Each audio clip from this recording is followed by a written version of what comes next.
Il était une fois Nicolas, une entreprise qui a marqué de son empreinte le paysage publicitaire français.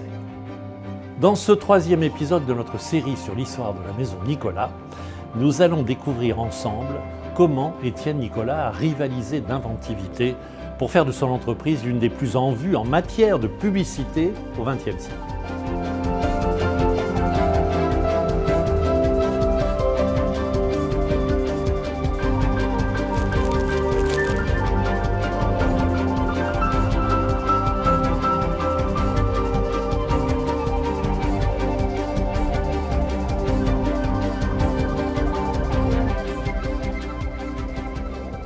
En 1922, à l'occasion des 100 ans de la création de la maison, Étienne Nicolas s'attaque au problème de la promotion de l'image de l'entreprise et de ses produits.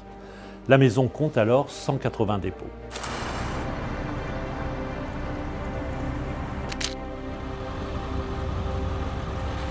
Si Étienne Nicolas contrôle la marche de son entreprise jusque dans ses moindres détails, son domaine de prédilection est très certainement la publicité.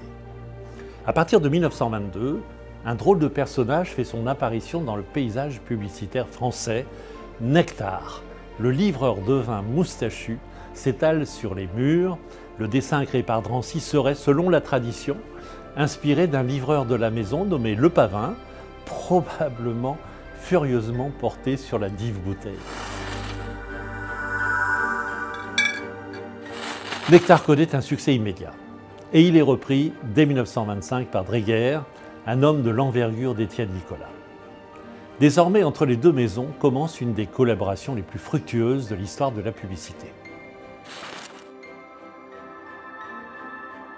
Chaque année, une nouvelle solution graphique est trouvée qui, surtout au début, est une nouvelle version de Nectar. Les variations cubistes les plus folles se suivent, Nectar se révélant un sujet d'inspiration inépuisable sous le crayon ou sous le pinceau d'artistes comme Derain, Dufy, Cassandre, Buffet.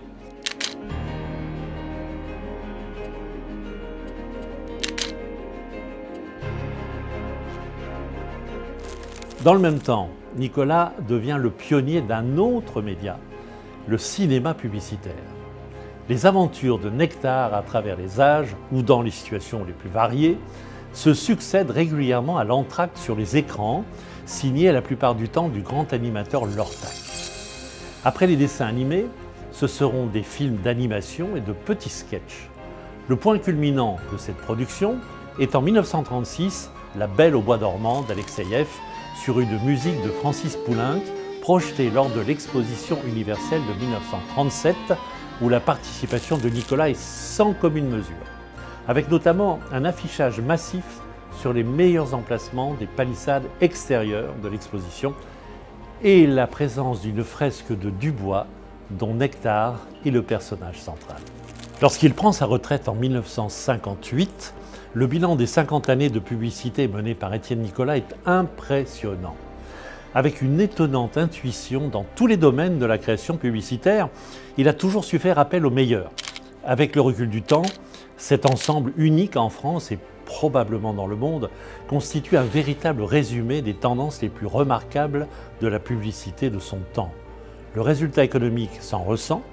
Nicolas compte plus de 400 magasins répartis dans toute la France lorsqu'Étienne Nicolas se retire.